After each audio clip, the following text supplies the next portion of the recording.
नमस्कार दोस्तों, मैं सुधाकर पांडे एक बार फिर अपने YouTube चैनल यश पांडे यूडू से आप लोगों के लिए एक नए टॉपिक के साथ उपस्थित हुआ हूं। आशा करता हूं यह वीडियो आपको काफ़ी पसंद आएगा और आगामी परीक्षा में आपके लिए उपयोगी सिद्ध होगा।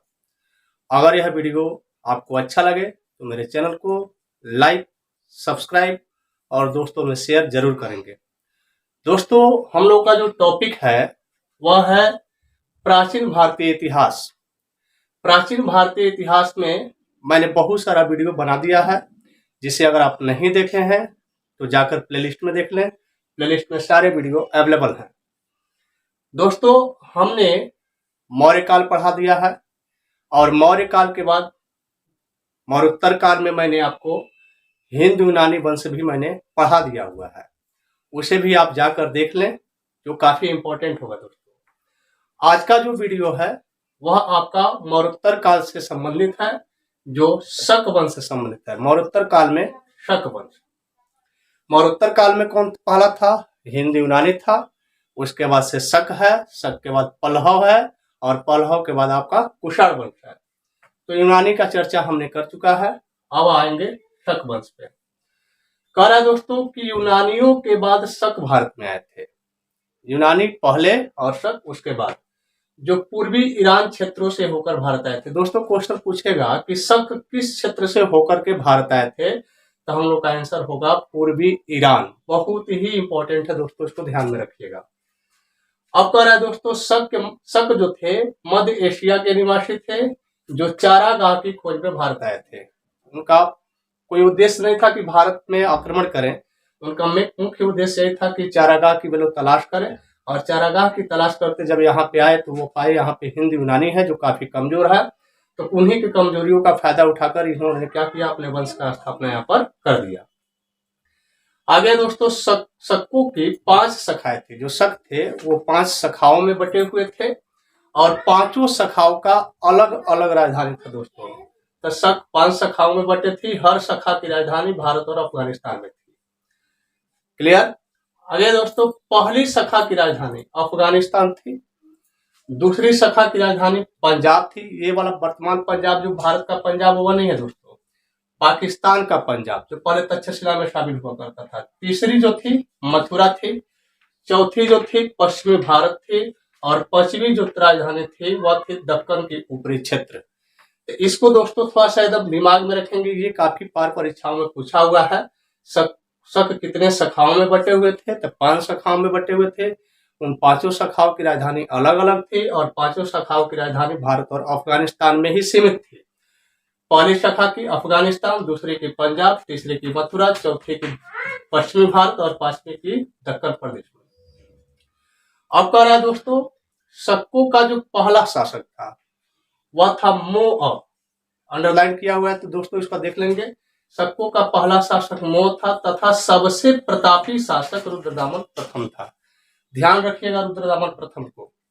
शकों का पहला शासक मोअ और सबसे प्रतापी शासक रुद्रदामन प्रथम था। अब थोड़ा सा रुद्रदामन प्रथम के बारे में चर्चा हम लोग कर लें। रुद्रदामन का जो शासन काल था दोस्तों वह 130 से लेकर 150 AD तक था। कहां पर? तो गुजरात में इसका शासन फैला हुआ था। कह रहा है गुजरात में शासन किया था तथा कठिवाड़ा में अर्धसूक्त सुदर्शन झील का जीर्णोद्धार कराया था। इसने एक महत्वपूर्ण काम किया था। क्या? तो सुदर्शन झील का पुनर्निर्माण करवाया था। दोस्तों ध्यान रखिएगा, सुदर्शन झील का निर्माण किसने कराया था? तो चंद्रगुप्त मौर्य के एक मंत्री था जिसका नाम था पुष्यमित्र वैश्य।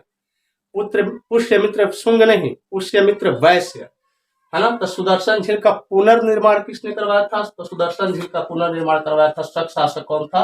रुद्रदामन प्रथम। यह शक शासक था।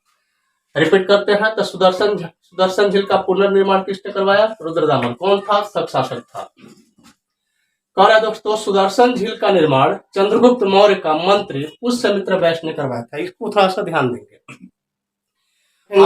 अगर परीक्षा में क्वेश्चन आ जाए कि सुदर्शन झील का निर्माण किसने करवाया था और ऑप्शन दे चंद्रगुप्त मौर्य, पुष्यमित्र वैश्य, स्कंदगुप्त और रुद्रदामन, तो इसमें अगर जो पुष्यमित्र वैश्य हो तो आंसर हम लोग का पुष्यमित्र वैश्य ही होगा, क्योंकि पुष्यमित्र शुंग जो है वह वृद्धरथ की हत्या करके शुंग वंश का स्थापना दूसरा है और वैश्य दूसरा है। तो अगर वैश्य रहेगा, पुष्यमित्र वैश्य रहेगा तो आंसर पुष्यमित्र वैश्य लगेगा। अगर पुष्यमित्र वैश्य नहीं रहेगा तो आंसर चंद्रगुप्त मौर्य होगा। क्लियर हुआ। अगर पुनर्निर्माण का बात किया जाए तो पुनर्निर्माण आपको रुद्रदामन प्रथम कराया था, उसके बाद से आपको स्कंदगुप्त भी करवाया था। तो इस चीज को थोड़ा सा ध्यान रखिएगा दोस्तों, जिस पर मैंने एरो किया हुआ है उसको थोड़ा ध्यान रखिएगा। इसे ये जो है परीक्षा में आने की संभावना इसका ज्यादा है। यहां तक क्लियर हो गया दोस्तों। अब कह रहा है रुद्रदामन जो था दोस्तों वह संस्कृत का प्रेमी था, वह संस्कृत से बहुत प्रेम करता था। रिजल्ट क्या हुआ कि वह गिरनार जूनागढ़ गिरनार का अभिलेख लिखवाया। और कौन से भाषा में? गिरनार ही जूनागढ़ है, तो गिरनार का अभिलेख लिखवाया किस भाषा में? तो संस्कृत भाषा में। तो क्वेश्चन पूछता है सबसे पहली बार संस्कृत भाषा में अभिलेख लिखवाने का श्रेय किसे जाता है? तो आंसर हो जाएगा रुद्रदामन प्रथम को। इसके पहले जो भी आपको अभिलेख लिखे जाते थे वह प्राय सभी अभिलेख आपको प्राकृत भाषा में हुआ करते थे। अशोक के भी अभिलेख देखेंगे तो वो प्राकृत ही भाषा में थे, लेकिन रुद्रदामन का जो प्रथम अभिलेख आप देखेंगे संस्कृत भाषा का रुद्रदामन का ही है। तो फिर से रिपीट करते हैं, रुद्रदामन संस्कृत का प्रेमी था, फलतः संस्कृत भाषा में गिरनार का अभिलेख जारी किया था। अब दोस्तों शकों के पहले जितने भी अभिलेख थे, शकों के पहले जितने भी अभिलेख थे वे सारे प्राकृत भाषा में हुआ करते थे। यहां तक क्लियर हो गया। अब दोस्तों शक अपने आप को क्षत्रप कहा करते थे। या क्वेश्चन घुमा के पूछेगा भारतीय शक को क्या कहा करते थे? तो आंसर हो जाएगा क्षत्रप। शक अपने आप को क्या कहते थे? तो क्षत्रप। भारतीय क्या कहते थे? तो क्षत्रप। इस तरह से शकों ने कुछ विशेष कार्य नहीं किया था दोस्तों। जो मेन है उसको मैंने लिखा हुआ है। अब यहाँ देखेंगे 58 BC में, मतलब ईसा पूर्व में, उज्जैन का एक स्थानीय शासक था जिसका नाम काफी मतभेद में है, इसलिए एक स्थानीय शासक था जिसने शकों को पराजित करके बाहर खदेड़ दिया था।